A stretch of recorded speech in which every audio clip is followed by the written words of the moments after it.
breaks. 10 seconds, 11 seconds, 12 seconds. I'm using 525. I was using a keyboard, which was probably pushing my data a little bit, or at least my available power allocation a little bit, using like an external keyboard. I think this might be working, you know, after disconnecting the keyboard.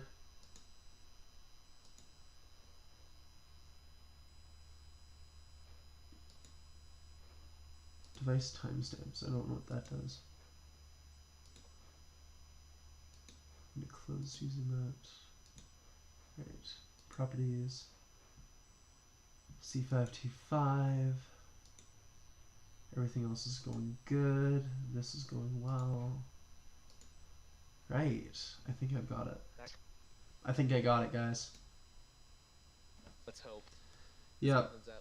Like, once every that? Yeah. There last session that we did was so bad because we had literally no internet, and every single time that I streamed for more than 5 minutes, my internet would go from like 600 frames a second to 300 in an instant, and everything fucked itself over, and like the entire stream just shut down.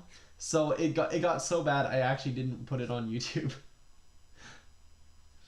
Because it was like in so many small tiny pieces of like 10-minute chunks. It just basically broke itself. Alright. Alright, looks like we are good. It's been about a minute and a half and we're still working with the same microphone. Like I said, I'm quite literally bouncing between a couple of different things, so I'm paying attention. So I am Gotcha. paying attention. Alright, so let's see. How's it sounding here? It just basically broke itself. Alright, looks like let's see. Alright, what are you talking?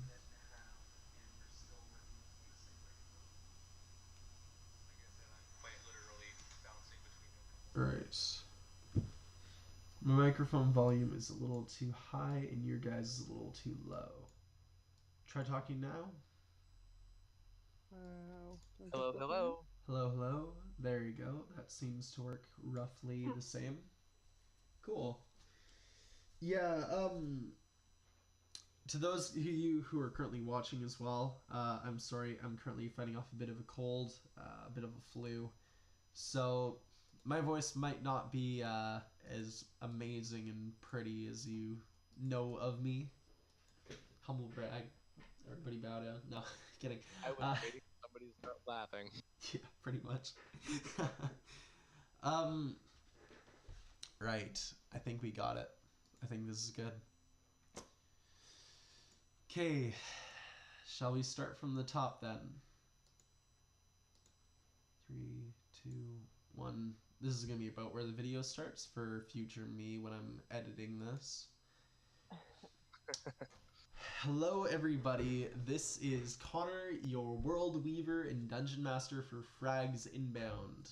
I'm here today with my friend Que, my friend Thal, and my friend Cam, aka Grim, Remore, and Cam. We have started today's session with a bit of an interesting scenario going on. I know that you guys who are on YouTube right now didn't see last session, but basically they arrived in the VAR system because they were a friend of the Silvertongue Collective. They were let into the main city of Midas. Midas is a central city, basically populated by Silvertongue Company workers and like refugees and other people who have fled to the VAR system. In the middle of being introduced to Cam's boss, Cam and the rest of the party entered the embassy to find a series of news reports going on. On the screen, those immediately detailed the imminent threat of the consortium showing up in the edge of their planet system, and they are going to start attacking Midas en masse. in search of some mysterious artifact that nobody really knows anything about. The party, as a direct result, have teamed up to attempt to uh, help defend Midas from this attacker. And Remor is going to has basically offered to go into the central flagship that is flying in and kill the leader, take his head, and display it before Midas. We will start today's session. Yep, this is gonna be fun for you, man. We will start today's session in a rather interesting position. I'm going to open up a clock and I'm going to start a 30-minute timer. Give me a moment. 22, 22, 30. 30 minutes, 0 seconds. When the timer ends, night owl. Right. What are you guys going to do? What are you doing?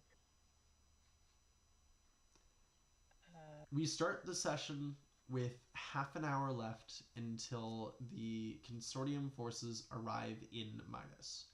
You people are gathered inside of a central tower that stretches off into the sky, similar to the one on the human planets.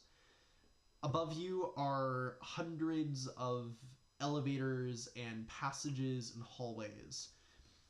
And interspersed around these, there are small, like, balconies with what look like giant cannons mounted to the walls. Cam, you have been taught how to use these cannons. Queh, you have been sitting inside of this council with the rest of the major town's military and government officials. And Fall, you have been probably sitting in and listening on the conversation. What you do know is you have a series of military forces, about 100 to 200 men on these mounted cannons and a couple thousand forces on ground. You have a pretty much out of character any heavy weapon with the word cannon in it that you can get your hands on or find inside the book. Basically, they have massive military weapon stores from back during the Archon Age with like lock-on rocket launchers and stuff. That was part of why they inhabited Midas in the first place, because it was a massive human stronghold and Archon stronghold as a direct result. What else you know is they have some small one-man fighters that they will be gathering with in order to really try and combat the consortium forces once they land in Midas airspace. And they will also be having several of the government officials are going to be like coordinating ground troops from the central area. If this tower falls, though, Midas will directly fall, and that will be a crushing blow to one of the main safe zones really left in the system. So we need to protect the tower. You do. Why does this, like, out of world, why does this feel like the start of Destiny 2? I actually have never played Destiny 2. No lie, I've never played Destiny or Destiny 2. So any coincidences are purely coincidental.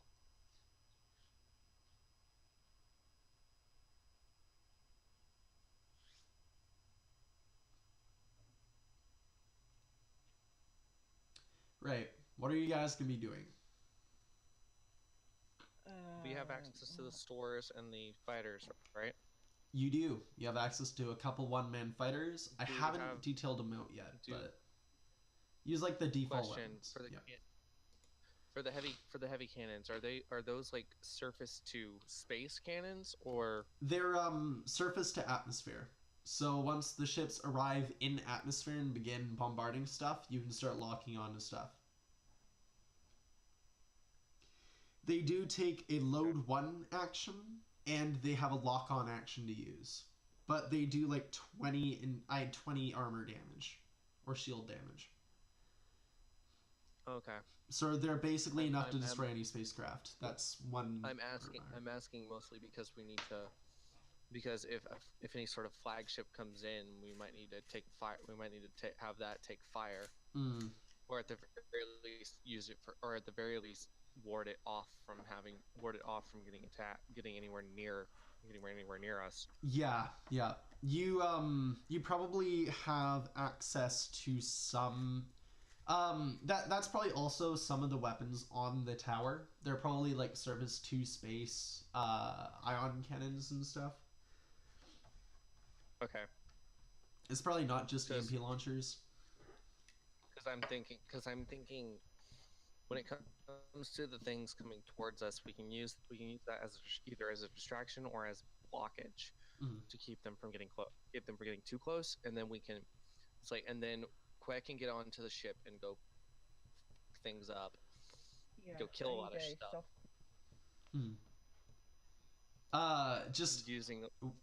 Just out of character, if Chem is not really able to talk right now due to just basically some family stuff. She'll probably be with us in a moment once she's done with all that. Continue. My bad. I just wanted to make sure that everybody's aware. Out of character, do any of the spacecraft, like small one-man fighters, have stealth capabilities? They do not. They're quite loud. Think TIE fighters out of Star Wars. Great. Okay. I was going to say, I need a way of getting close to the ship without being detected. Unfortunately, these consortium fighters are pretty much just shock and awe types. You do have your one-man fighter in the barn door, or your two one-man fighters in the barn door. But I haven't really detailed those guys out, and they might do something, they might not. Do we have stealth tech? Stealth tech. Can they be integrated with that? Stealth. Should we find some form of stealth tech on world to be able to be integrated in one of the fighters? Sure. Give me let's see, I need to go and grab a piece of paper actually. Oh shit, kb per second just dropped to 0. And now it went right back up to 400. 1 minute. I need to go and grab a piece of paper that details all the different roles. Look it up. We haven't updated yet. Got my combat sheets for Sirius, Helvetica, Barndor, Celeste. That's all of my Fragged Empire stuff. Cool. Drop all that over there. What kind of roll do I want to get you guys making me? Let's have you guys make me a culture roll. Really? Maybe add in your awareness bonus. Because you're moving through like market areas and talking to relatively panicked people, it makes a little bit of sense.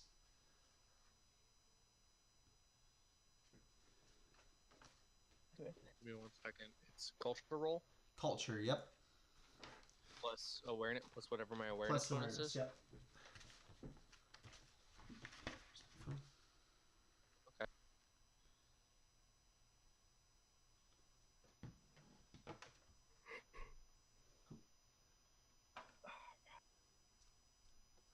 Cool, that's a 14. Just make that a 16. Okay. So you very quickly track down a shop. There's like a spaceship, there's basically a shop just over in the Kaltoran zone next to Legion and Vargazi space. There's a little shop with like this elderly looking Kaltoran man and his wife. And they look up as you enter Fall. Is anybody with you in particular? And other than Thailand and whatever the blood foreigner is. All right. No. Fair enough. So unless somebody wants to run around with me.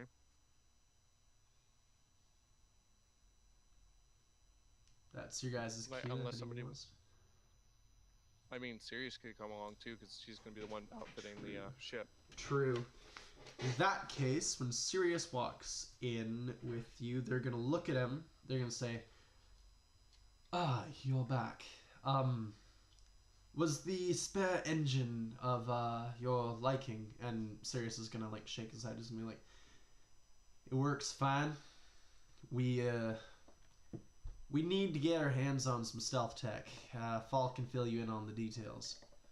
And he sort of wanders over to a rack and starts inspecting some like spark plugs. And the old man looks up at you and he's like, "Please, feel free to tell me. What do you require in particular?" Well, we require some form of stealth technology that can be applied to a small fighter. I'm thinking something of a cloaking mechanism. What size in particular? 1 man, 2 man?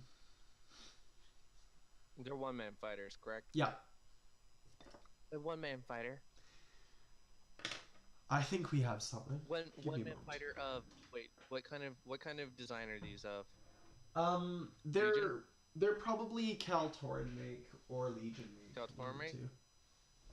Well, because we got them off of a Legion station, didn't we? True. Yeah. Okay. Yeah. I'll say they're Legion make.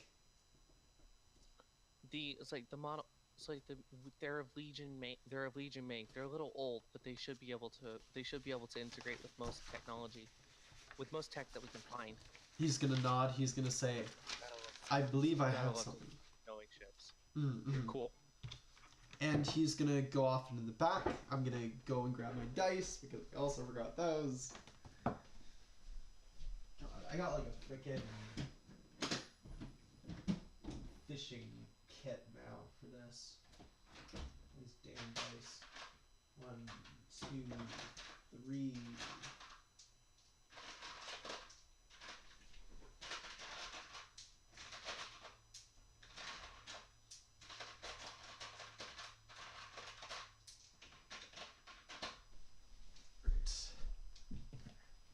Just making a casual roll to make sure that we have them.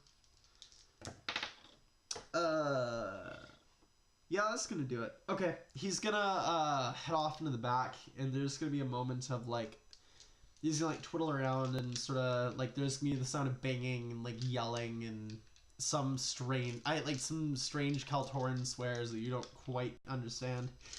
And he's gonna walk back out with a box, and in that box is what looks like it looks like a circular tube with like several slots along it, and then just like 2 iron bars sticking onto them, with one that has like a little bit of a jack. Like you would notice that it would sort of like plug into right around one of the engine bays. And he's gonna look at you and he's gonna say, "I only have one of these, but it should be enough to mute the engine of one of your ships." All right. He nods. All right. That seems like it could work. That will be. He thinks for a moment. Give me a culture roll. Or a wealth roll, rather.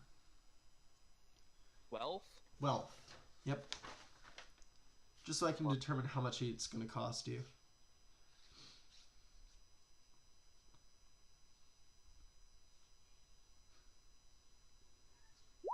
Right. Very bad. Okay. He's going to say, "We only have one of these, and they're relatively old technology. The collector's items for certain races around our planetary system. I would say 2,000 credits. So you would require 2 resources to buy these." I mean, I think I have them. Okay. Sorry, you said you have 2,000? 2 extra resources? I think Yeah. I might have them. Okay. I'll check your sheet, maybe, just so I'm sure.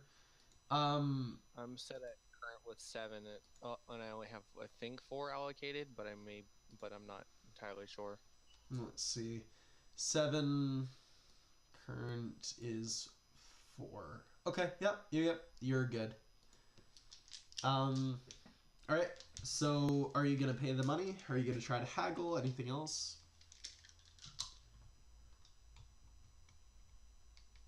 I'm thinking about it. Okay. Sirius is probably gonna have like a moment where he's gonna like hold up like a couple spark plugs, and one of them is gonna like.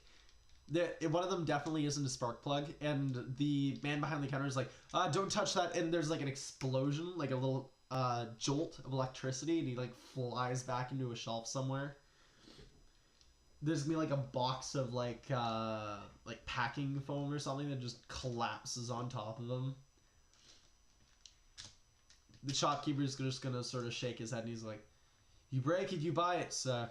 And Sirius is gonna look up, and he's like, sorry.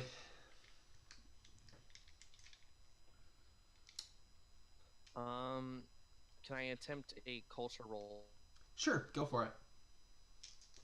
to see if maybe I could get it to go down a little bit? Like I might be one of those collectors, one of those collector races, considering I am a Twyfar. Yeah, makes sense. Okay, give me a roll.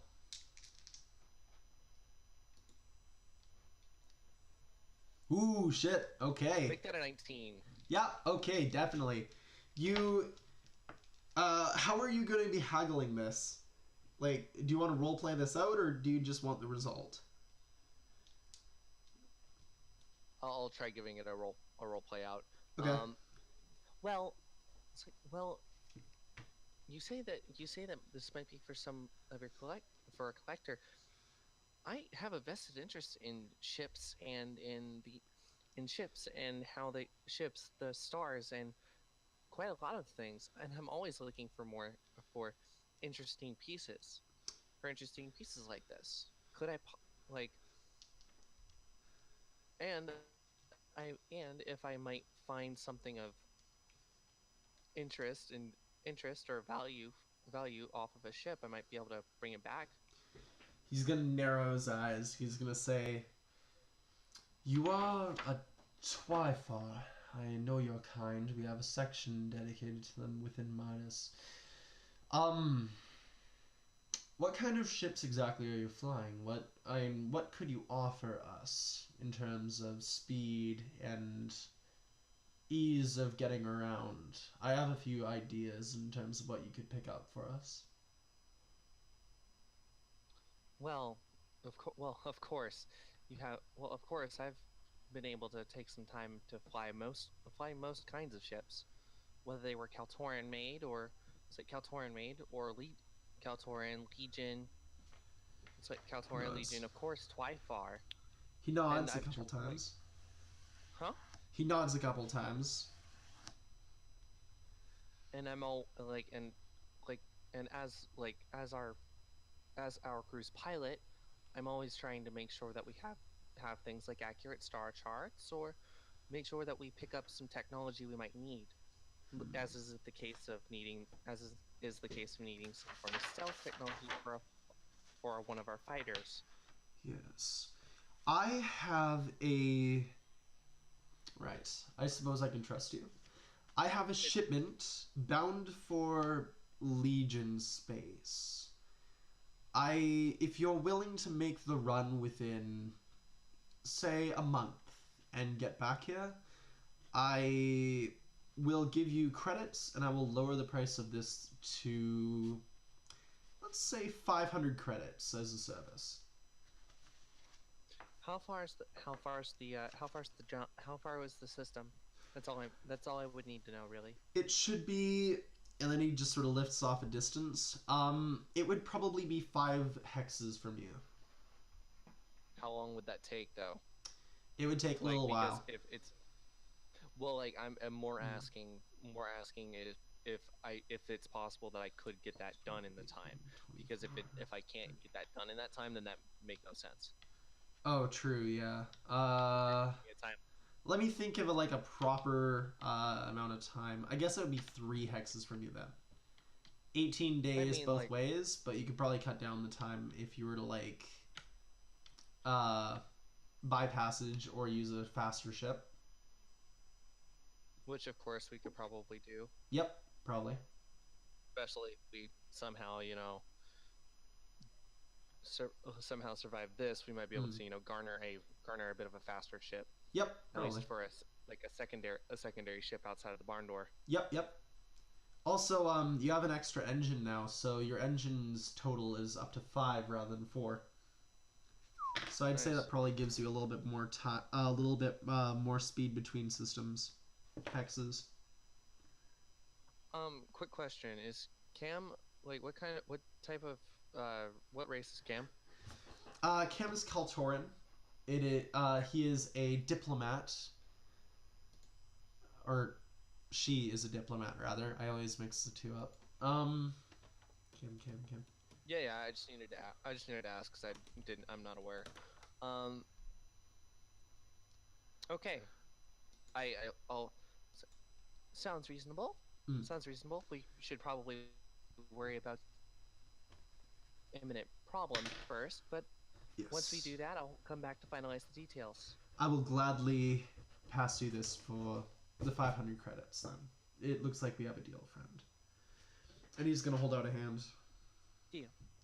Deal. I take his hand and I take his hand and shake it. Understood. And ask, like, I also ask for the name of both the shop and the name and their names. Okay. As well, so that way I can track of everything. Shop title. I'm gonna say the shop title is the Rusted Bolt. The Rusted Bolt. It's the first thing I could come up with. I'm just asking for reference. So name is gonna be write it down. Salazar. His last name is. It's not Swagger. God, if it's another Swagger, it'd be bad.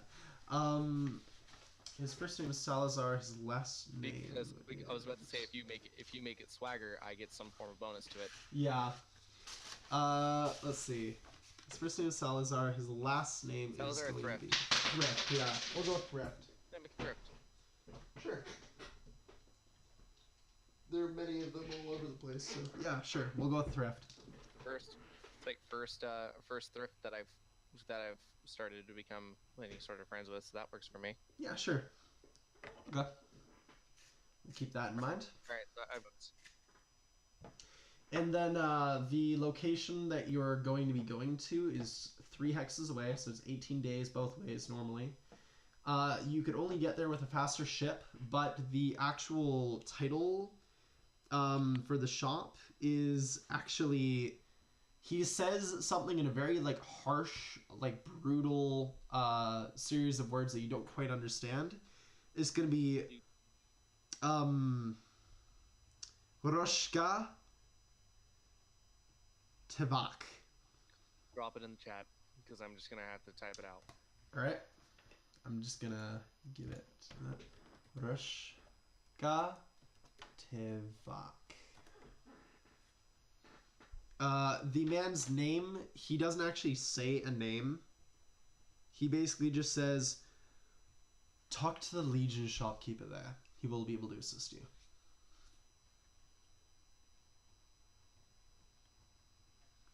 Okay, there you go. Side quest established. Right. Cool. Okay. So you've got a muted ship part. I'd say that you probably can go over and like install the part. Go help up Sirius, and then Okay. I would say we head back to the ships. Okay. And shortly after we go and take care of that, I go run over to the local Flypart area. Okay. Because again, I missed out on stuff, so I'm gonna point a bit. So this is Kaltoran space, right about here. This is the Twyfar zone. You need to travel through several diplomatic areas, like the Legion area here and the Legion area here. Any of these lines between boxes, those are gates, and you require like an entry pass to get through. I would say it would probably take you about an hour to get through. You probably couldn't make it in time, unfortunately. Okay, never mind then. I'll go see this afterward. Yeah, after you guys is done, probably. Just once, because if we start massing any sort of like other supporting characters, we're gonna need a few. Yeah, it makes sense. All right. Our pilots. Yeah. Okay. So that should be you done, Fall. We're at 6 minutes left for your turn. Is there anything else you want to do while you're on the way? For my turn? Yeah. In that case, I would say probably talk with the commanders to make sure that the orbital lasers are prepped. Okay. You probably, in that case, you enter into the tower as everybody is prepping for the major combat. They're only a couple minutes away at this point, and several of the commanders are running around like panicked. You probably managed to catch one commander's shoulder in particular. I'm gonna say he's a relatively elderly-looking Vargazi, dark-skinned, wearing like almost desert-style clothing. One thing that you would have noticed coming into this area, it's swelteringly hot. It's basically all grassland or desert on the horizon, and these guys basically run around with like the Vargazi themselves are dark-skinned and wear very light clothing. This man in particular, his hair rather than being black is very light gray. He's got like a longer beard, sort of neatly groomed and braided into a really long rope that hangs down towards about his stomach. And he's gonna look up at you. He's gonna say, "Hail, what do you wish? Who are you?" My name is Fall. Is Fall. I'm part of the crew at the barn door. I'm trying to make sure that we have armaments ready for when ships come in. Ships are coming in. He nods. He's gonna say, "We do. We have everything sort of started to get ready. If you head off the eastern passage, you should see all of our weapon shipments being prepared. We have soldiers being outfitted as we speak. Up above, we have most of the energy coils starting to charge. There should be enough combat capacity by the time that these enemies arrive." And he nods to himself. He's like, "I really hope that's the case." And he sort of keeps nodding to himself. And he sort of turns away. He's like, "If that's all." One more question. Yes. Hold on. Sorry, I'm trying to formulate what I want to say. Okay. Where m- where might the troops be? Where might the troops be led from? Within the tower, of course. But is there a certain point that I don't know if I've seen this or not. You probably haven't seen this area yet. So could I possibly see how troop movements are going to be coordinated? He nods. He's gonna say, he's gonna basically bark out a name. I'm gonna say he's gonna say, "Varkas, show him the way. I show this Twifar the way out." And he's gonna nod. He's gonna say, "Yes, sir." And he's gonna sort of hold up a hand. He's gonna say, "Follow me." And he's gonna lead the way out an eastern door. Basically a giant iron like sliding door that just sort of slides open and closes behind him. Okay. You follow after? Yeah, I follow. Sorry, Okay. I'm was saying okay. I'm gonna follow. Okay. So you follow after. The actual tower, it seems, is originally it seems to have just been like a giant energy conduit. These hallways are less metal than they are massive cable clusters, but they have built like walkways and catwalks spreading off from it in massive like clustered shelves. You move through this cluster of cables, the sparks coming from like further in, and you see little points of light and beeping diodes and like panels with weird flashing lights and buttons. And he pushes through a particularly thick cluster of cables and points forward. In the center of this small sectional chamber, there are 30 bunks set up. There are 3 or 4 bunk bed style military cots. They're made of like a really heavily reinforced titanium alloy, and there are about probably 200 soldiers lounging around in this space. The cables themselves are probably spread apart at this point inside a central like silo that is about 30 meters by 30 meters of space. And they all sort of converge up and enter like the roof at a central point. You don't really see what it does, where exactly it's going, but you think that there might be another purpose to this whole area. Several of them mill around and chat and laugh, but there are like massive amounts of weapons with them, spread across the floor, on bunks, against the walls. Pretty much everywhere there would be weapons, they exist. Okay. Keep.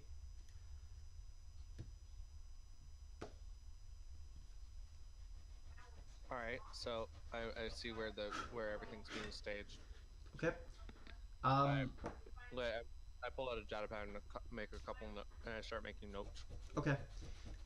So at the very center of this area, there's probably a central table with like a hollow, like a hologram thing, and it shows basically the entire planet of Midas, and up above you can just start to see the points of ships coming into view. On this map, there are red dots and yellow dots and green dots everywhere, swarming around this tower. Several like smaller readouts are pretty much on every single one of these dots, and you can see soldiers occasionally poke at them and magnify them, and it brings up like entire bios and like a small view of the soldier in question, like milling about doing what he needs to do. Just as this happens, the lights flicker, and an explosion rocks the tower. That's a great sound for that. Yep. Remore, this is your go. Do you have anything you want to do in the 30 minutes leading up to this? Obviously I'm installing just kind of, I'm gonna look for some high explosive grenades. I'm gonna say you track down satchel charges with no problem whatsoever. How many do I get? I'd say you get a total of 10. There are a significant number of these. Like, there are literal crates of satchel charges in, like, carbon fiber mesh boxes set against the walls of one particular chamber, mixed with, like, high frequency, like, explosive landmines and mortars and, like, you think you see a nuclear bomb against a wall that's just casually propped up as if it's completely the most normal thing in the world. Like, there's a lot of explosives here. Right, okay. I'm gonna try and... Okay, is it possible to jury rig a timer system for these bombs? System? Where are you doing this? Please don't blow up everything on this goddamn planet, please. Where are you doing this? What, detonating them or? Jury rigging it. Well, obviously not on my ship or anywhere near the tower. Okay, you're gonna like. Okay, so you probably make your way out into like a central street somewhere. Not really jury rigging. It's more like, you know, constructing a kind of a system where if I press a button, they'll detonate. Yeah, fair enough. Okay. Give me an electronics roll with programming. So plus electronics and programming. Yep. Programming 3, electronics 3. Okay. So plus 6.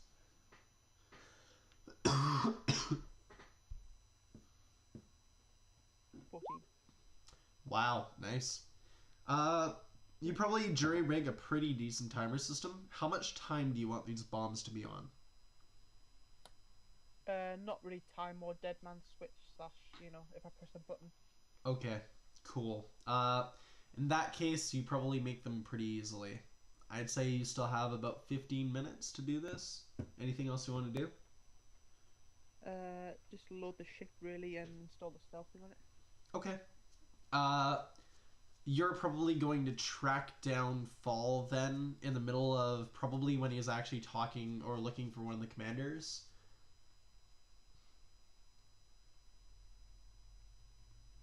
That's kind of your guys' cue. Right. Fall, do you have the stealth mod I need? The what? The stealth mod for the ship. At rate, I is this over communicators or no?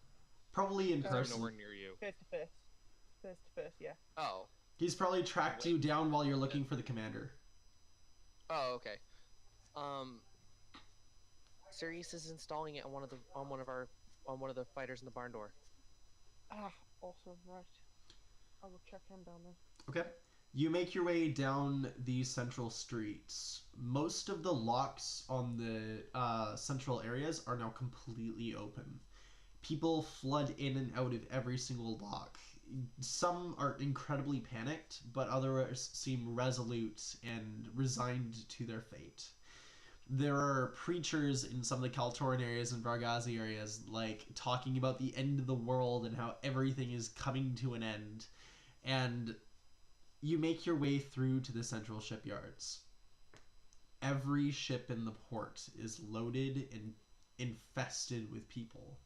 Your ship is in the very corner, but it is covered by crowds of people. Can I get you to make me a physical roll to push your way through all these crowds?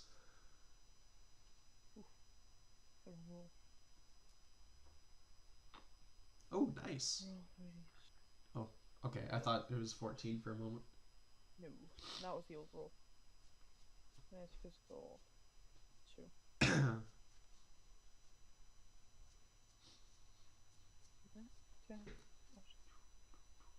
Space, yeah, I did. Space. Ooh, nice. Okay, 11. You make your way through. Oh, do you want to re-roll that one? I sort of do that. Yeah. There we go. You push your way through the crowds. Most of them look at you a bit funny. Some of the Vargazi in the area, like, sort of mill about and sort of, like, look at you and yell at you in a foreign tongue. But you make your way through relatively unhassled or undamaged. You make your way to the barn door and climb aboard to see Celeste, basically in full soldier commander uniform, barking orders. There are people swarming around the ship, loading cannons and preparing engines and repairing the walls and holes. Question. Yep. Did I see a Celeste in this getup? Probably not yet. No, you haven't really made your way Okay. back to the ship. Good to know. Yeah. But she's like barking orders and preparing everything, getting everything ready for this final battle almost. She has a peace about her, something almost like an acceptance. Like, if this is going to be the end, they will fight to the end.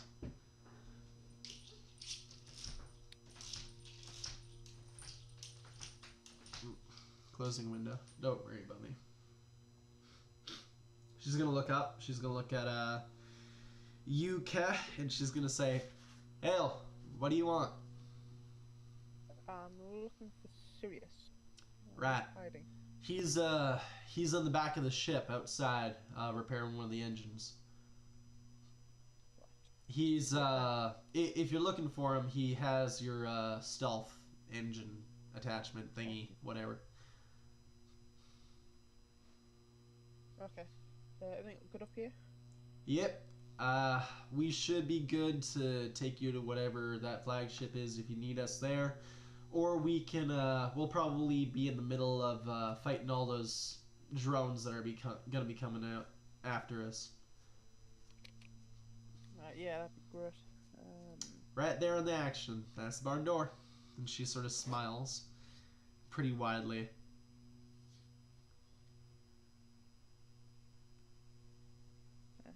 Okay.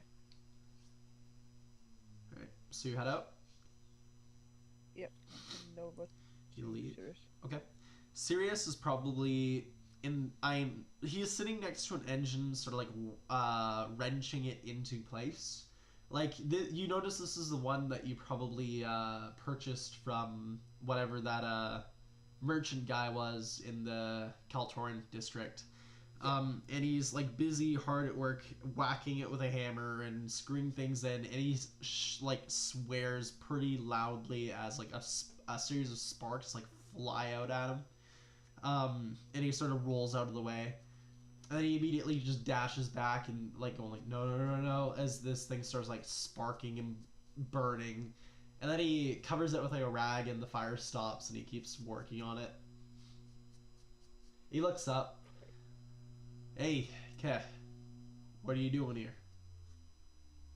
I came to check on the fighter. We got the upgrade yet?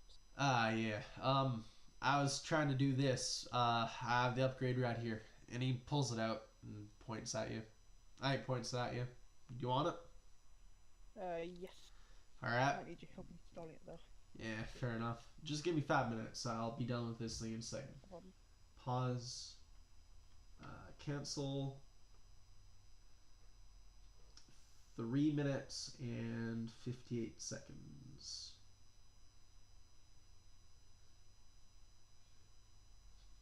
That sounds very ominous. Right, start. So he finishes working on the engine. You guys are now at +5 engines, and he moves you to a fighter craft sitting inside of like the central docking area. This thing takes up literally the entire back half of the ship. In fact, actually, what he's gonna do is he's probably gonna like look at the wall. He'll hold out a hand and press a switch that you didn't really see hidden behind a panel, and the floor will open up, and a fighter craft will like slowly lift up into the center of like the mess hall, and it's just gonna sit there, pretty much gleaming like red and black. There's like a military aspect to it, very boxy, very like well built. He's gonna wander over the engine. It'll like wave you over. So I'll go head over then. Okay. He crouches down next to the engine and like pulls out a wrench and starts like screwing this central piece in. There's like a spark as like part of it like rejects the port, and he grunts and he like twists it slightly, and there's like a whining noise, and then it just sucks into place. And there's like there's like a light on the back of it that hadn't really come on yet, and it just flashes red, then yellow, then blue, then green, and then it just stays at green. And he looks up and he's like, "Think that's it?" Alright, so let's give it a test then. Yeah, let's give it a test. Give me a second. Get inside and I'll lower you down to ground level. I'll jump in the cockpit. Okay. Satchels in the hole behind it.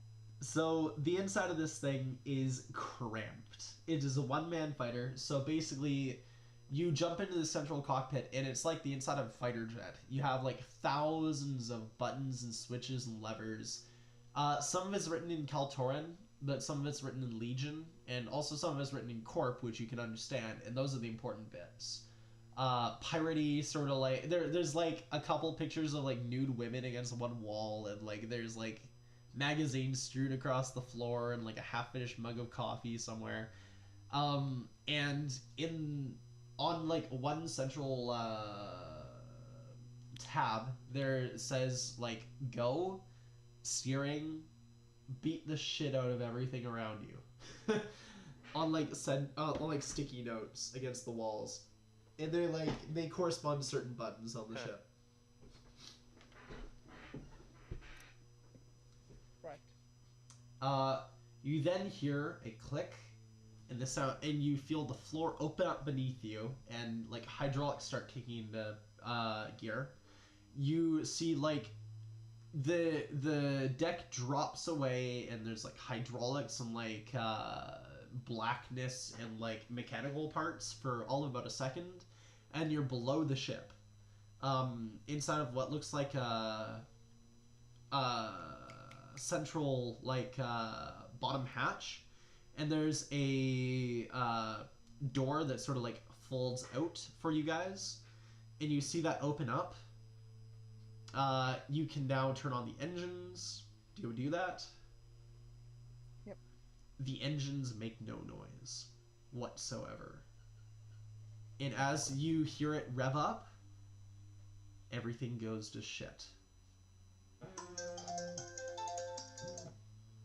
Right. Finally, Cam, are you there? I would have you unmute your microphone. She is unmuted. She just Alright. spoke. Oh. Have I got her muted? I have. Oops. My bad. Nope. Hello, Cam. Hi. Good evening. That was bad. I had you muted for some unexplainable reason. Were you asking questions or anything? I feel kind of bad now. I was keeping quiet the whole time. Okay, good. So nothing really important that was asked that I missed. My bad. Alright. Do you do anything in the next half hour? Can do? Can I help anyone with anything? Who in particular would you be wanting to help? Help anyone I can. Alright. Have you been working on your character sheet? Have you been, like, detailing it at all? You've got all that. Right. Who would you go after in particular?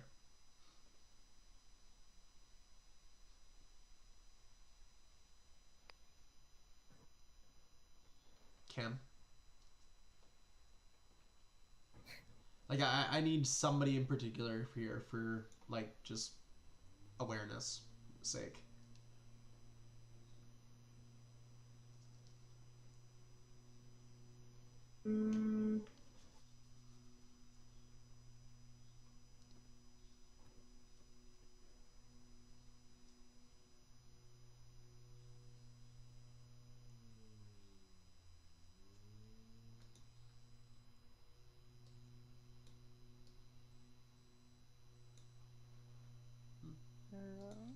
Hello? You're awfully silent. Yeah. Hello.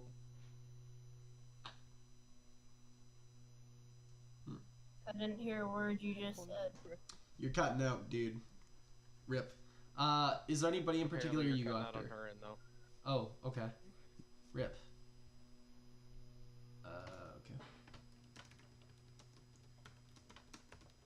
Okay. Cam. Huh.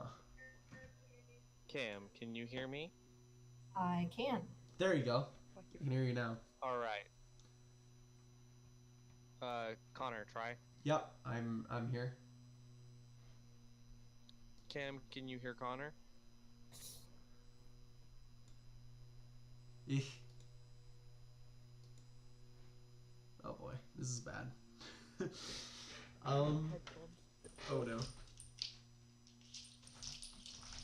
the fun side. Oh boy. This is good. Give me a moment.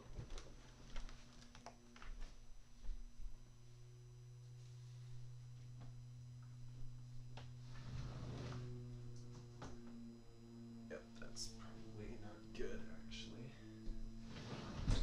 I'm trying to like clear up some of the heat in here. It's like a furnace. Right, so you're not going after anybody in particular. I'm gonna roll a d6 to see who you stumble across. 3. Okay. You probably find yourself wandering through the city. The streets are a lot more bustling than you're used to, and some of the segregation that you were pretty commonly used to just isn't there right now. You find your way ultimately to the shipyard. Same place as Que was. Right around when Sirius is heading towards the shipyard too, you two probably bump into each other. And Sirius is going to look at you and he's going to smile and he's going to be like, "Need help? You seem to be lost in thought."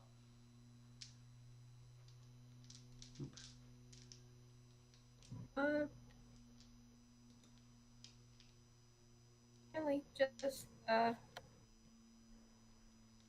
things I can do to help. Well, I need a bit of assistance with this damn engine. If you want to help me out there. Sounds good. All right. And he's gonna like sort of gently wave you over, and he's gonna make his way over to the back of the barn door. There at this point is gonna be like the gathering of a crowd, like the starts of a crowd gathering outside, and some of the ships are like sort of kind of starting to take off. Smoke and fire is starting to come from a lot of ships, and as they prepare for lifting off and escaping the planet. A lot of people are like milling about, and there's a lot of like trading and haggling going on too in the background. But for the most part, you don't really see much going on in particular. Sirius is gonna lead you basically to the back of the engine, and he's gonna say, are you very good with repairing mechanical stuff? Mechanics, you have a -2. I'm not very good. He shakes his head and smiles a little bit. He's like, all right, you can do some of the simple stuff then. If you want to run inside, I'm gonna need myself a wrench, a torque driver. I need to get myself a plasma torch, plasma cutter, whatever the hell you people call it on this godforsaken planet. And finally, I think maybe a couple of master keys. Got all that? Sir. All right. And he's gonna like sort of make a hand, like wave a hand, like go. Gonna go get those things now. Okay. Oof. He crouches down next to the engine, and you make your way inside. The inside of the barn door, there's just like the starts of people starting to get ready for stuff. Like people are sort of shaking off their fatigue and their tiredness, and they're sort of picking up like wrenches, and they're like starting to go to work. Celeste is probably shrugging on a jacket, and she looks up as you enter, and she says, "Ah, welcome. Is there anything in particular you need?" I'm looking for something. What do you need in particular? Any who are you helping? Helping Sirius repair the engine. Then you're gonna need yourself a torque driver, some master key, plasma cutter, a couple wrenches. All right. Hey, Bill, can you help him out? And this random dude, this random Vargazi that somehow appears to have joined the crew, pokes out his head, like his bald shaved head, and he says, "Can do." Or no, he says, "Can do." And he sort of disappears for a couple minutes. Question, what is this other alien race are we talking about? Vargazi. They're basically like, they're the beginnings of Corp, basically. They still live in the Vargati, whatever. Sorry. I was like, my bad. Okay, cool, whatever. Yep. They're basically, so they're confined to the VAR system. They're basically what the Corp came from. Gotcha. Mm. No, I had the right name for it. I was like, I knew what it was. It was just, I wasn't sure what the name was referring to. So yeah. So basically, he just sort of pokes his head back into the engine room. He's gone for a couple of minutes. I'm gonna like pause, cancel. You got about 13 minutes left. Start. He's gonna poke his head out and come back with like an armful of tools, and he's gonna look at you. He's gonna say, "You're pretty scrawny for Kaltoran. Are you sure you can hold all this?" He's probably like at least 2 feet taller than you. Handle it. He nods. He says, "All right, little one." And he opens his arms, and just like a shit ton of tools falls into your grip. Can you make me a physical roll to catch everything? or at least hold it all in place. What do I roll? 3d6 plus your physical stat. Roll things. So basically your physical modifier plus 3d6.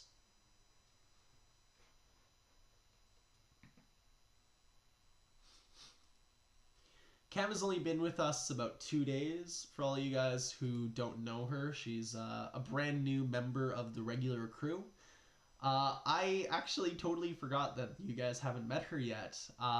So she is playing a Kaltoran diplomat, female.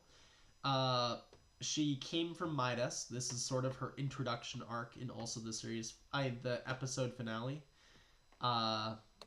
Anything in particular you want to say, by the way, while you're here?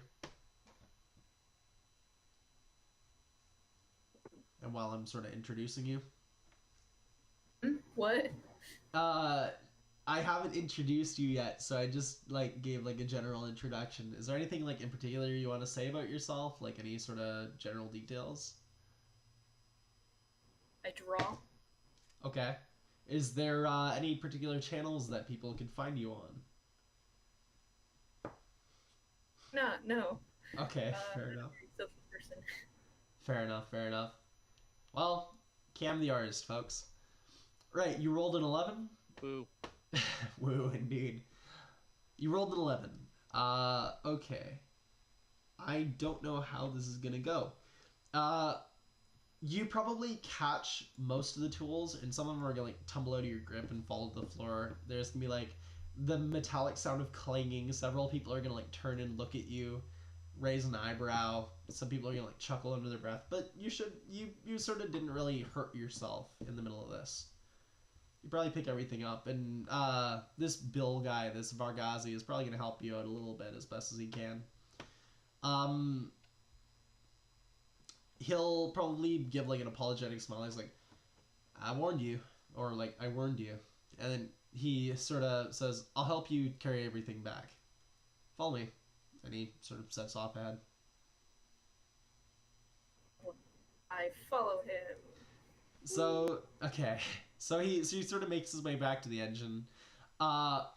Sirius is gonna raise an eyebrow at the sight of this man and just be like, "Who's this guy? Is he new?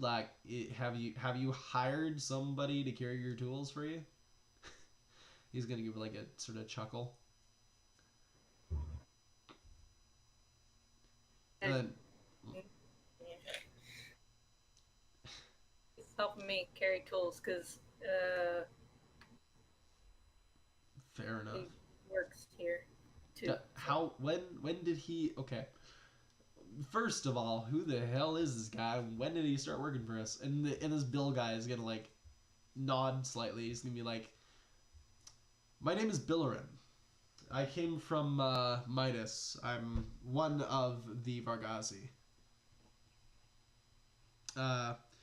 I started working for you people today. I saw you running around the central tower. I figured that you people will probably play a rather important part in this whole mess, and I'm one for adventures, so I wanted to try and join up with you guys." And he sort of nods to himself, and he says, "Pleasure to meet you." And Sirius is going to nod again and sort of hold out his hand. Billerin is going to basically take it, and they're going to shake. And Sirius is going to say, "Right, in that case, Billerin, how about you help me too?" And Billerin's like, "Oh, shit." And Sirius is like, "You kind of asked for it." And he's going to basically start instructing you guys on how to put together an engine. 8.5 minutes goes by. You start to get most of the engine prepared, and eventually Sirius also assists you. And then he sort of shoos you guys away after a little while because you start to cause problems. You maybe poke a hole in an engine part, and he has to go out and replace it and stuff. Little bits and pieces with your -2 that kind of mess things up a little bit, but you get most of it done. So you're now kind of just sitting out in the central area. Is there anything that you're gonna want to do before everything goes to shit? No, not really. Okay. So you find yourself just sort of hanging around with the rest of the crew. At one point, Ke comes in and he sort of like looks around like, I need he sort of says like that he needs to see the engine parts like for the one-man fighter, and like Sirius and Ke come back. I leave and come back a little while later. He gets inside of a ship. They lower. Sirius lowers the ship, and then you start to hear the sound of shouting. All three of you, Grim, you are inside of the central tower. Ke, you are inside of a one-man fighter craft. Cam, you are on the barn door. The invasion has begun. You hear a boom that echoes across the entire skyline. There's like a cloud of dust that gets whipped up and thrown everywhere. Grim, inside of the central tower, you hear this rocketing echo that blasts across the atmosphere. People start shouting and grabbing weapons and running around. And then you hear one of the central commanders say, "Weapons ready, people. It's begun." Do any of you happen to be at a window?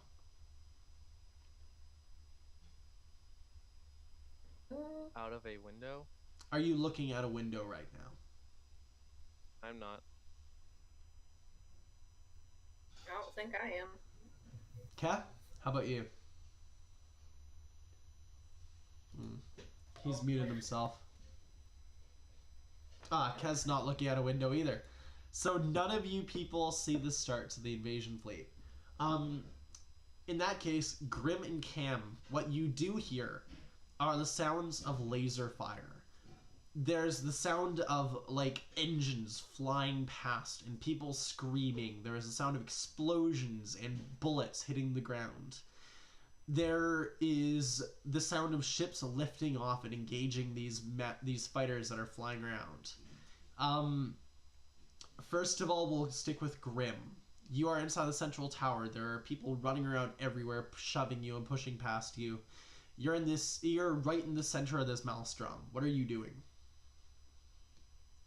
I'm in the tower. I'm next to the board that's pulling up information on the command in the invasion, right? Yep. You're right in the middle of this.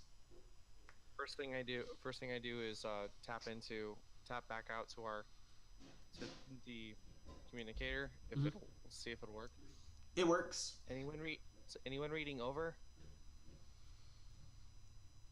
Cam, you get like a ping on like your comms, and basically what's said is anybody reading? It's like sends out like a text to speech thing. It's not really your comm systems aren't the greatest, unfortunately.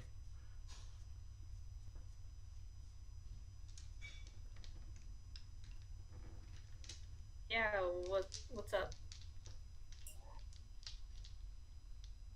I'm able to see what's going on outside because of the holo map. Right, yep. So what you're about to see outside, probably what first happens is about 30 ships appear on the horizon. Black dots, no vital signs on the map. No greens, no yellows, no reds, just an absence of anything. And they immediately start streaking across the sky. On the map, you see explosions as buildings collapse and fall. You see the starts of fires burning around the city, and you see people screaming and running around in some of the stacks areas. One building actually eliminates about 30 vital signs as it collapses. You watch several of the Twyfar ships basically lift off and start engaging. You see some of the Legion lift off and start engaging, and you see the Vargazi basically running for their ships. The Kaltorians, they're all currently underground, so you can't really see much about them. Some of the upper area are, you can see a lot of people, like a lot of the shipyard taking off too. And you see like soldiers pulling like weapons off of walls and the starts of like warfare, right? Can I use the board to tap tap out to wherever the command is commands are coming from. Okay. The commands. Where are you? What are you looking for in particular via commands? Like, are you looking for what's commanding all the enemy ships? No, like our troops. Okay. You zoom in on a central point in the tower to see a relatively well-dressed man sitting behind a desk in the very center room of the tower. There are several very old-looking men and women and Legion, Kaltorans, all sitting inside of Central Council, and they also have what looks like a smaller or like even a larger replica of your map laid out in front of them. Each of these, this map is quite interesting. It is far more detailed and there are far more troops. There's far more information. Each person at this table has a series of holographic information swirling around them, and they're flicking things and moving things around and trying to basically read these data streams that are floating around them. Most of them are giving orders to each other and to the ground troops below through typing on basically holo keyboards that are just appearing in front of them.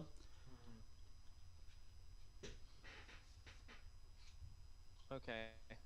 I pull open. Are we acquainted to any of the commanders specifically? Not really. There is a central commander that you guys know of who was the diplomat. Okay. He's gonna be around to talk for a bit, but I'll be listening. So if you really need me, give me a ping. Okay. Remor is feeling unwell, so that's gonna be bad, but he should be pretty much fine for now. Right. Well, I was actually just about to give a point an order towards Remor, but if that's okay, not a thing at the moment. He's listening, if nothing else. All right. I tap on comms again. Mm-hmm. We need to get our fighter up in the air and towards the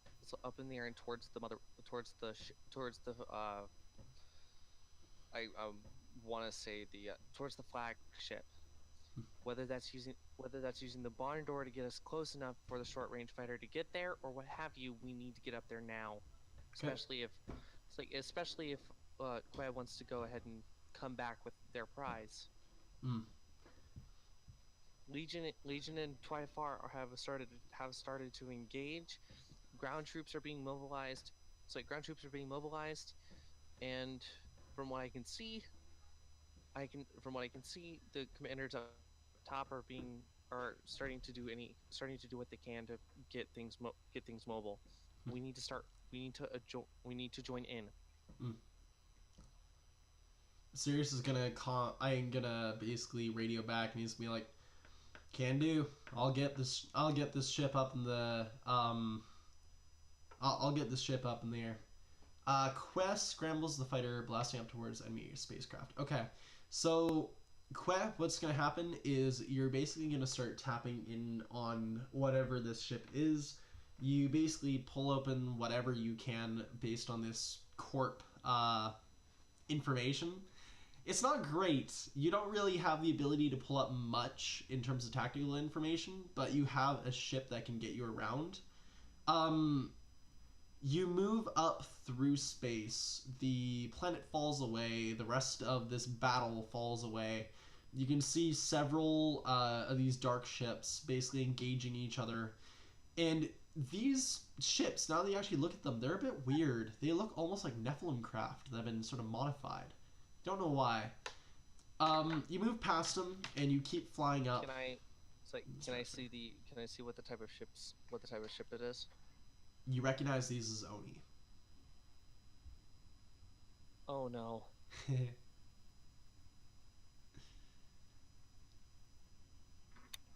Told you needed your background. It's like Quay. You need to be very careful. Very careful. I knew this one. Shit. Cam might need to go. Alright. Oof. Alright.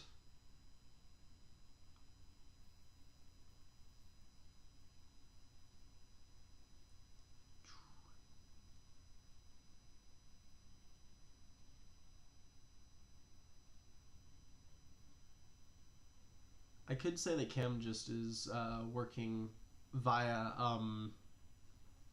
diplomacy channels. She's probably helping like coordinate all the crew and captains and stuff.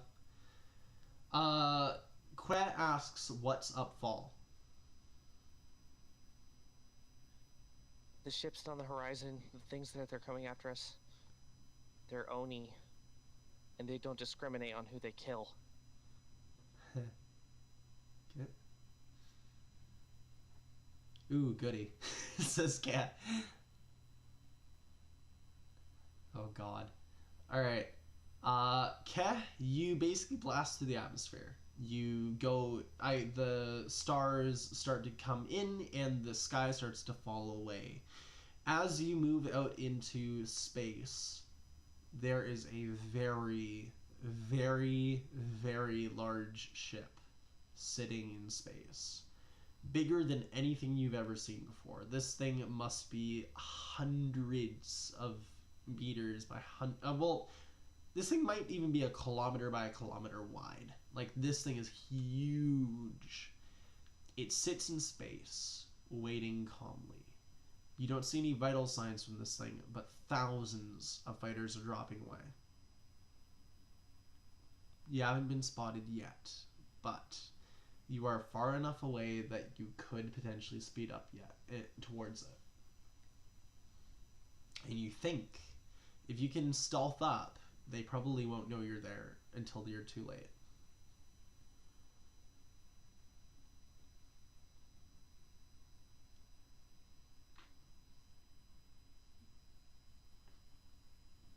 He's gonna head for it to full stealth. Okay, Cam, Ke, give me 3d6 plus stealth.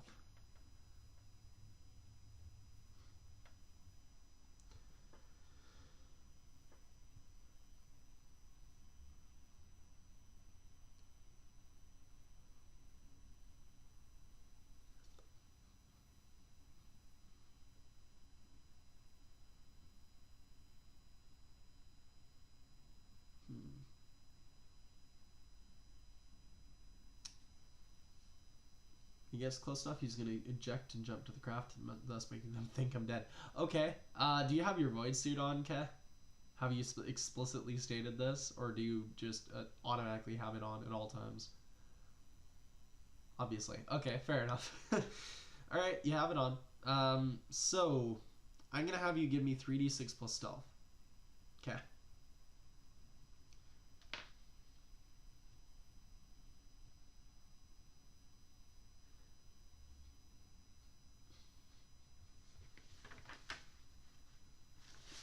Your stealth is equal to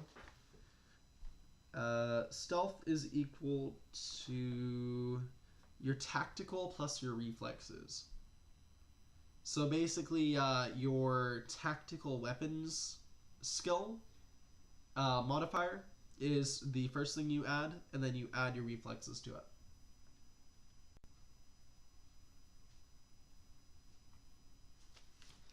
And then add another 3d6 to that.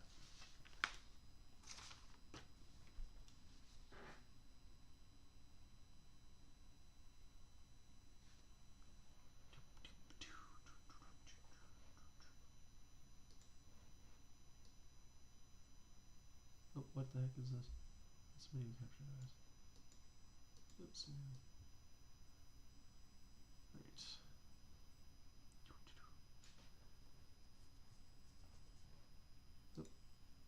Discord is being shitty, sorry. Fair enough.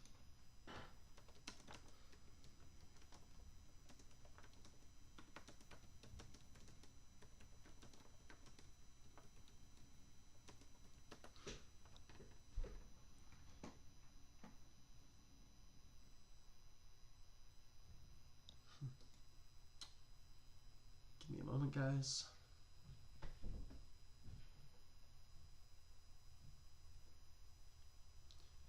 $15. Oh shit, he literally doesn't even have his computer up, huh? Or his Roll20. That's unfortunate. Okay, it's actually 16. Okay. So, Ke, you make your way up. The ship doesn't seem to notice you. Oh, 6%. Yeah, okay. Right, fair enough. Okay, so this ship doesn't seem to notice you. You get in pretty low, and eventually you manage to find your way into the bottom chamber. There is a series of small doors that sort of slide open as you move up, thinking that probably you're one of their fighters. You're on the inside of this ship. I'm going to move this over to the hangar zone. I'm going to move all players to this spot, and I am going to add in a token. So Queh, you're in a hangar. You have a fighter, and there's you. It is quite large. There is several hundred meters of space here. There are what look like test tubes, like massive test tubes with people in them, sort of just sitting inside a cryostasis, propped up against a wall. There are vats of like strange liquids against one other wall. And then there's a door here, and there is a door here. The door behind you is probably the one that leads out into space. You have indeed landed properly. Okay. What are you going to be doing?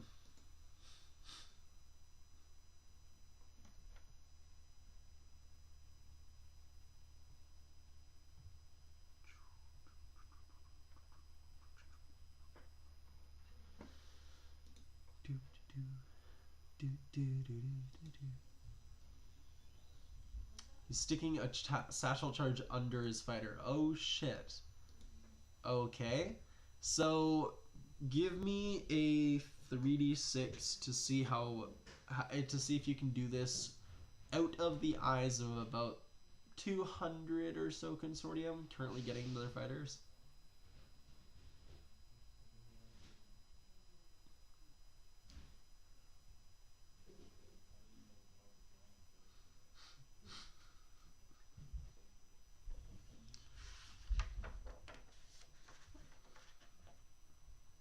Right, 19. Wow. Okay. So Remor basically slowly makes his way to the bottom of his craft. He ducks down and plants a bomb on the underside of the fighter.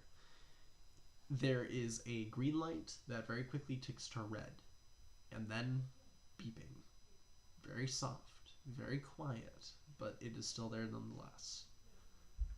What else are you going to do? You have a door to your right, or just in front of you, about 200 feet. There are several other fighter craft all around you that you could probably maneuver between in order to get around unseen. Are there any vents? Several, but you'd think inside of this particular area, they all lead to space. They're probably all toggle locks to vent atmosphere from the cabin, just in case.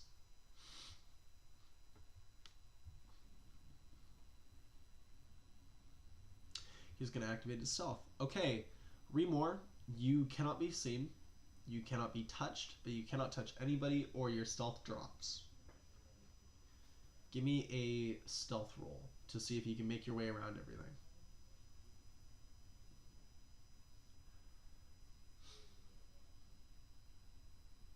Well, and actually, I'm going to give you advantage for this because you're currently stealthed and you're not really going to be running into everybody. Okay, cool. 21, you make your way to the door. The door slides open pretty much soundlessly. Do I even need to get you to check? Yes, I do, because if you fail it, it's going to be bad. Right. So you make your way through. There's a lot of people. Most of them don't see you.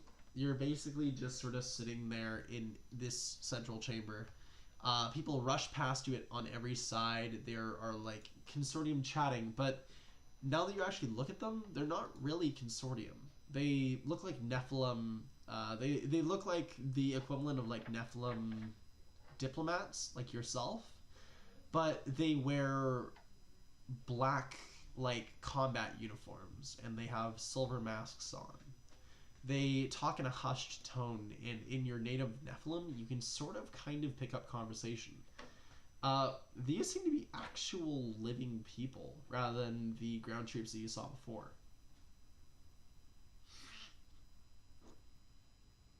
Sorry, cold. Blowing my nose. If you have a mask, you can blend in. Oh, definitely.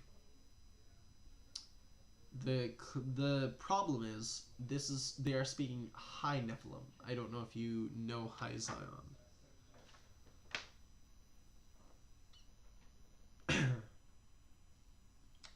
Do you speak High Zion?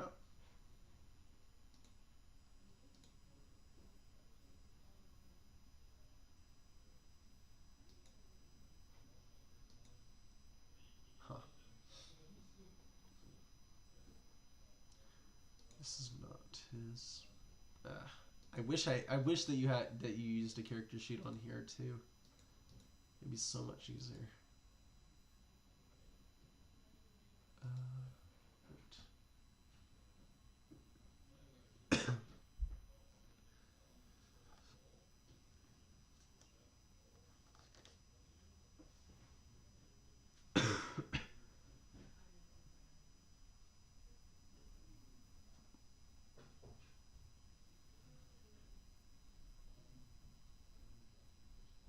Gonna assume because he's their best fighter.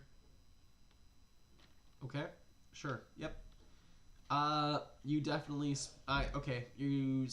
Have you written out explicitly that you speak High Zion though? You can speak either normal Zion or High Zion. It was an option on your languages chart. It was a one or the other thing. Leg is shaking. Don't mind me. He's never wrote either, so I guess you're making the choice now. Right. Write in High Zion on your character sheet. That is the only language among the Nephilim that you speak, which is the language of purebloods. Right. So you make your way through. Can I get you to make me a roll to see if you can steal a mask? Because I'm assuming that you're probably going to do that. Give me 3d6 plus...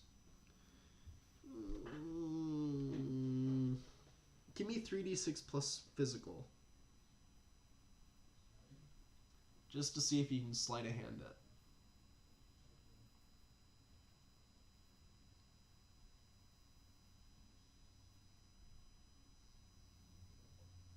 Right, 16.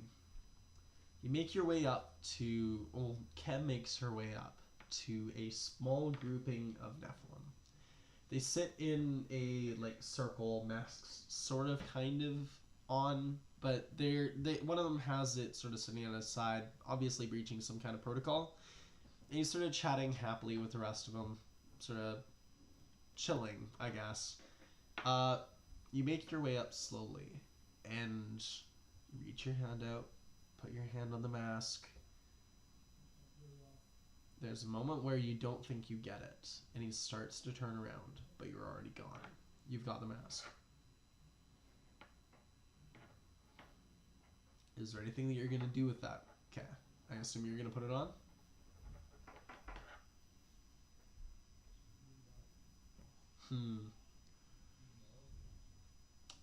Give me... what would this be?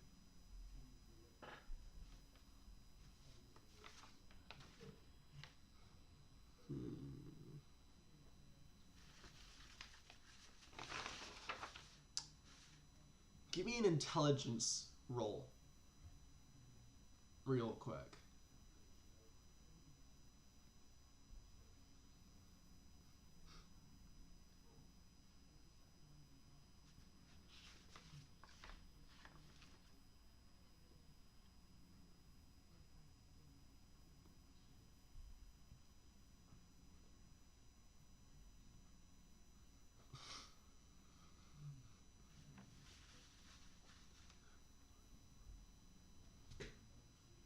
So basically roll me 3d6 plus your intelligence modifier. 13. Pizza. Okay. You feel something prick your skin. And knowledge starts to try to take over your head. You battle it, you fight it, and very, very nearly does it overtake you, but you manage to push it to the back of your head. You have an hour until you are taken over. You can take off the mask to prevent this effect, but every time that you put it on, you have 1 hour of free will.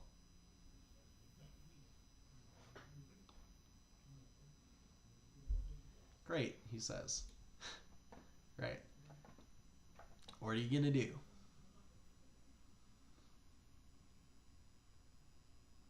He's gonna take it off till he needs it. Understood.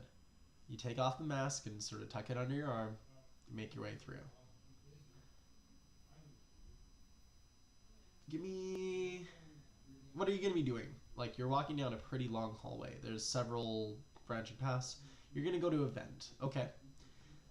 You find a vent sitting inside of like a side room somewhere.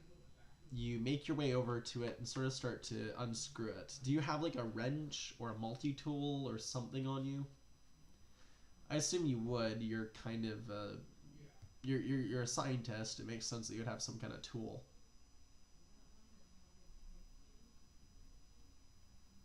You're a mechanic too, yeah. Okay. You probably take like a master key and you put it inside of this vent and you unscrew it and open it. It clangs sort of loudly. Can I get you to make me a physical roll to try and muffle it?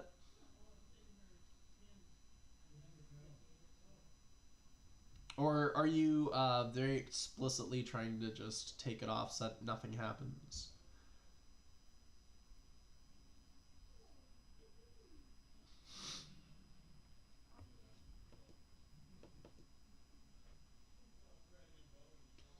Okay. Same as usual. Roll me physical, but add your self modifier.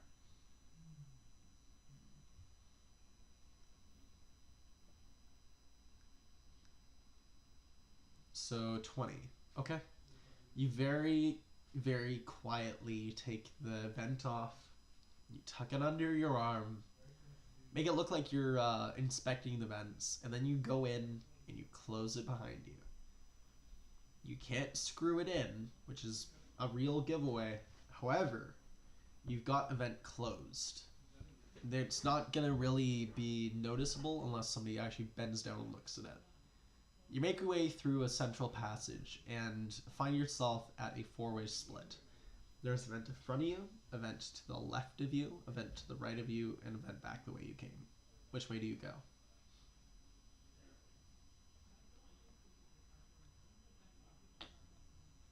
Awareness. Roll me awareness. Cool. Yep. You can do that. He rolls a... Oh, shit. Wow. We actually have a lot of people on. Welcome Bloodluster. Welcome Apricot Droopfruit. Welcome Commander Root. Welcome Ian Fusion. Welcome Slow Cool. And welcome Zenekiber. Zenekiber? Neat. Nope, he says. Ooh. Right. Remore. You think it might be the north path. I'm just gonna leave this open just so everybody can sort of see what's going on, right?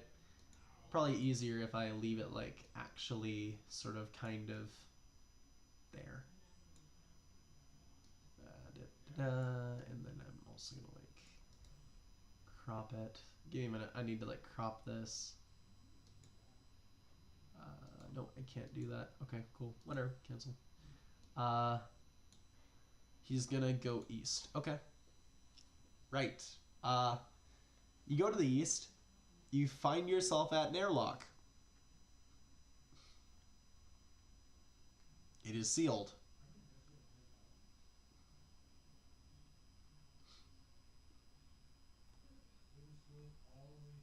Place the satchel charge. Oh shit. Right. You place the satchel charge.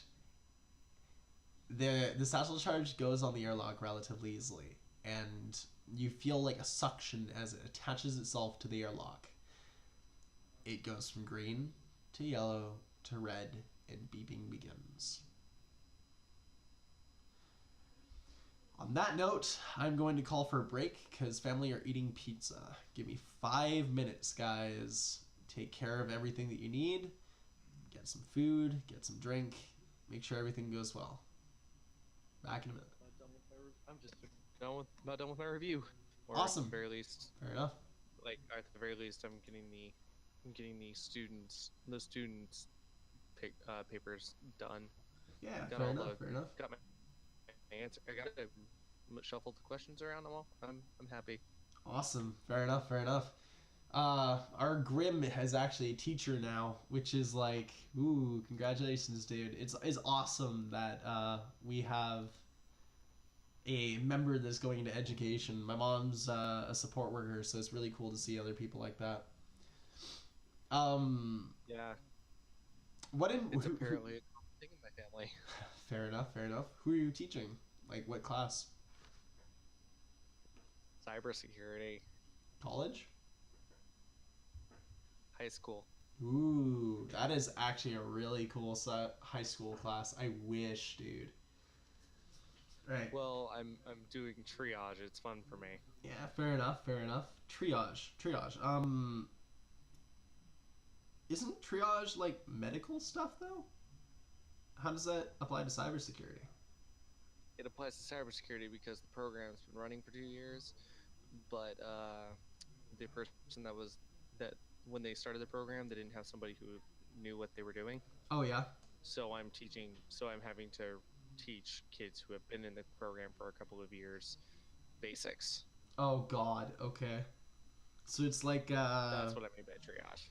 You're teaching the basics. Yeah, fair enough. Okay. Well, I mean the basics are important and they can be pretty fun. Yeah, true enough. Whenever I'm learning a new coding language, I always start from scratch. It makes sense. Yeah. Right. I'm gonna drop for a moment. I'm gonna mute my microphone and everything like that. I'll be back in a minute. All right. Have fun. Will do. Pizza.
And boop. Welcome back. This is CJ, your world weaver, your dude who makes things happen. I'm again here with Cam and Ke and Grim. Ke can finally talk again. He's not sick. Yay! Yay! I hope I did a good enough narration. I don't typically do that. Using more flair and pizzazz. Oh yeah, absolutely. I will be more dramatic next time. Ken prances down the corridor, flying like a gazelle. Flying, throwing bio grubs everywhere. People start screaming and clutching at their eyeballs as the grubs infest their nervous system. Yeah, that's gone horror shit. Okay. Also, just keeping up with the chat, welcome Apricot Droopfruit once again. Nice to see you back. Welcome Electrical Longboard. Cool to see you around. I've seen you a couple times now. 3 streams now? Cool, fair enough. Hopefully you watched some of the previous episodes. We do have a YouTube channel if you guys want to check that out too. But for now, let's get back to the stream.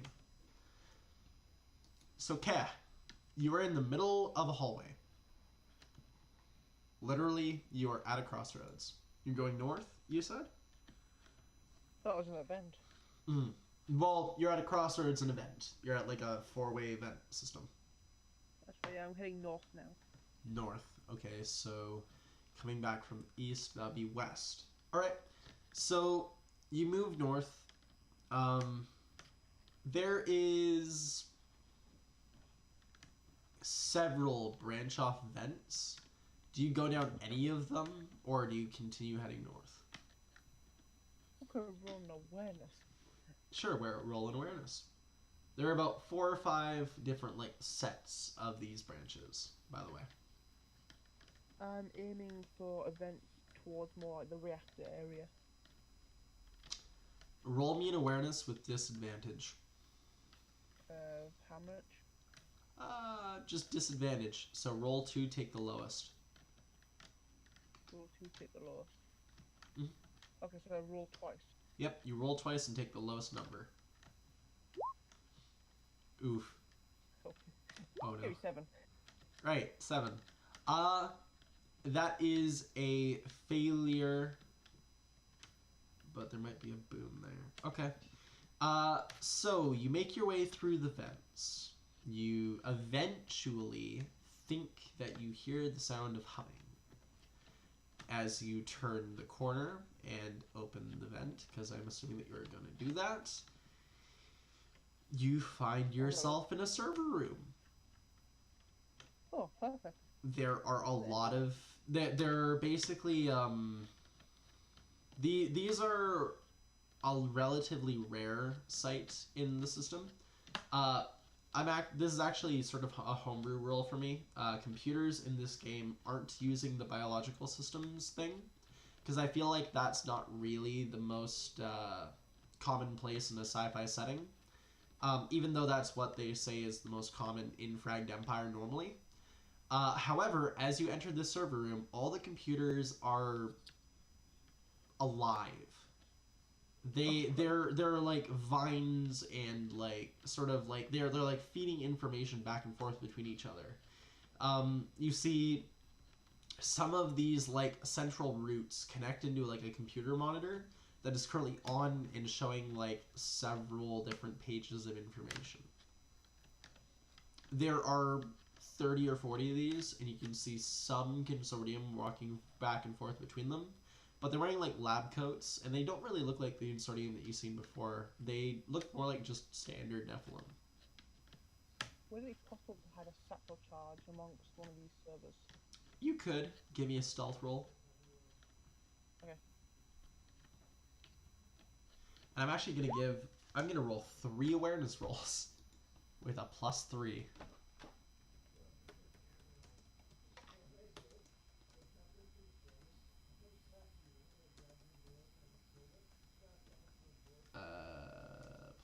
+3. Right. Ooh, 17. Ooh. Can we roll that too? 24. 24. Right, I cannot beat you. Right, so you make your way through slowly. You pass the eyes of several consortium. I don't even... Are you even, like, crouching at this point? Or are you just, like, walking normally? Because you are a Nephilim. Still stealth. Okay, so you sort of crawl your way through this basically jungle indoors of computers. Nephilim move back and forth between these computers, pruning them and feeding them strange mixtures of bionutrients and generally doing stuff to upkeep these biocomputers. You know that if you were to deprive them of their food source for more than a day, they would die and lose all the data on them, but you don't really have that kind of time. So you make your way to what looks like a central computer. There are about 4 Nephilim sitting around in a circle working on this central data terminal. Do you try to go for one of those? Do you go for that big one? Or do you go for some of the lesser ones? We'll go for a smaller one next to it, assuming the blaster will catch it. Okay. You make your way over to a smaller data terminal. It's displaying information actually on a lot of like star charts on like the sector. Yeah. Well, I'm not going to try and download it because I'm pretty sure it'll alert everyone if I press it, so I do that.